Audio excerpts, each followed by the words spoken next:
Muy buenos días. En este miércoles meditamos el Evangelio de San Marcos, capítulo 12, versículos 18 al 27. En aquel tiempo se le acercaron a Jesús unos saduceos que niegan que haya resurrección y le preguntaban: Maestro, Moisés nos dejó escrito que si muere el hermano de alguno y deja mujer y no deja hijos, que su hermano tome a la mujer para dar descendencia a su hermano. Eran 7 hermanos. El primero tomó mujer, pero murió sin dejar descendencia. También el segundo la tomó y murió sin dejar descendencia. Y el tercero lo mismo. Ninguno de los 7 dejó descendencia. Después de todo, murió también la mujer. En la resurrección, cuando resuciten, ¿de cuál de ellos será mujer? Porque los 7 la tuvieron por mujer. Jesús les contestó: ¿no estáis en un error precisamente por eso? ¿Por no entender las Escrituras ni el poder de Dios? Pues cuando resuciten de entre los muertos, ni ellos tomarán mujer ni ellas marido, sino que serán como ángeles en los cielos. Y acerca de que los muertos resucitan, ¿no habéis leído en el libro de Moisés, en lo de la zarza, cómo Dios le dijo: yo soy el Dios de Abraham, de Dios de Isaac y el Dios de Jacob? No es un Dios de muertos, sino de vivos. Estáis en un gran error. Palabra del Señor. Suavecito el Señor en esta oportunidad. Les dice solo que están en un grave error. Además, desconocen absolutamente las Escrituras. Nosotros tenemos un pasaje en esta misma época que Juan el Bautista criticaba a Herodes por haberse casado con la mujer de su hermano. Si nosotros entendemos mal la Escritura, no podemos entender por qué lo criticaba, si se suponía que si el hermano había muerto, Herodes podía casarse con su cuñada. Pero resulta que el hermano de Herodes había tenido una hija que era Salomé, por lo tanto ya había descendencia. Puede que no se considere mucho a la mujer en esa época y quizás de la descendencia se está hablando de hombre, pero como sea, el hermano de Herodes había tenido descendencia y ellos lo sabían. Y sin embargo se hacen así como los que no entienden, igual que el diablo. El diablo, cuando nos quiere tentar a nosotros, siempre se nos hace el desentendido y siempre nos muestra algo malo como bueno. ¿Por qué no te puedes acostar con la vecina si el marido la trata tan mal, tu mujer es una neurótica y la vecina está sufriendo tanto? Eso es muy típico. Y ahí vienen los adulterios. Siempre hay un buen pretexto, como las leyes actuales. Ya no es aborto, ya no es asesinato de niños, es suspensión voluntaria del embarazo. Ya no hay asesinato de viejos, no hay eutanasia, sino que es muerte digna.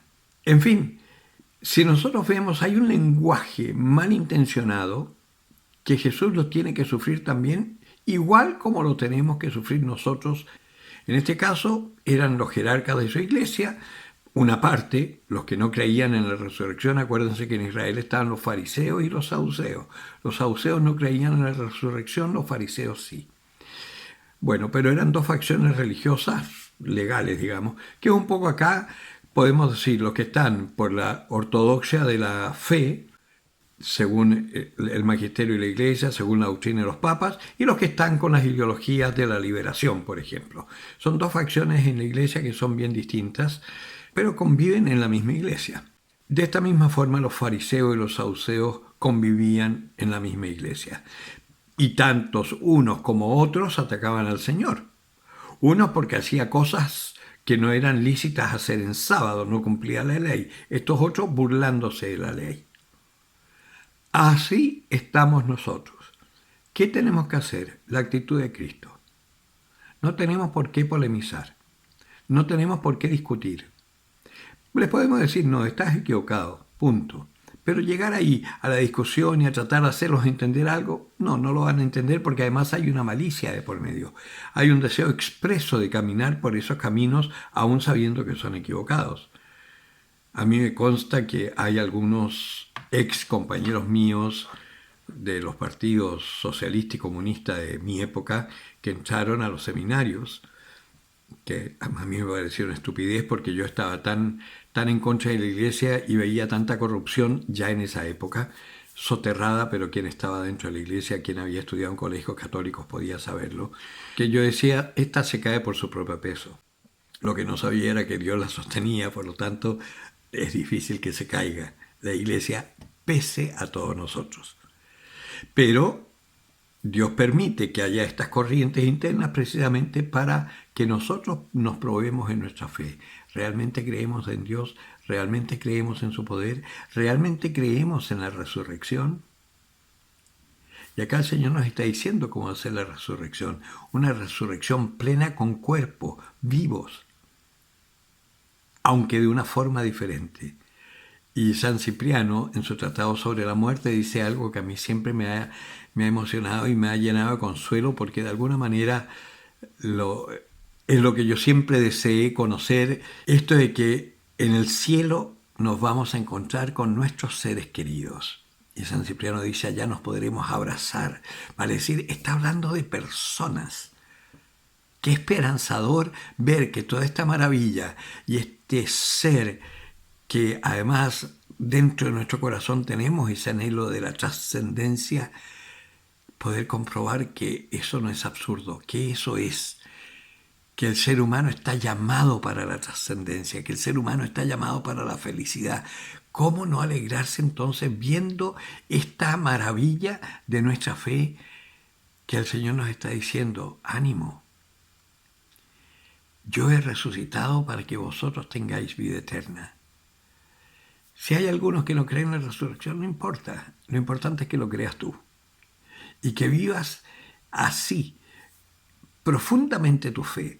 Porque en la medida en que vivamos profundamente nuestra fe, el Señor nos va revelando las maravillas de la verdad última. Y que realmente, cuando uno empieza a descubrir esas cosas, y no es porque seas muy inteligente que las vas a descubrir, es por pura gracia de Dios. Cuando tú, con sinceridad de corazón, lo buscas, el Señor te lo da. Al margen de tus capacidades intelectuales, de tus conocimientos teóricos, al margen de todo eso, si tú buscas la verdad con sinceridad, el Señor se presenta, porque Él es la verdad. Y vas conociendo estos misterios extraordinarios de nuestra fe. Ánimo. El Señor con esta palabra nos está diciendo, no dudes, yo he resucitado para que tú tengas vida eterna.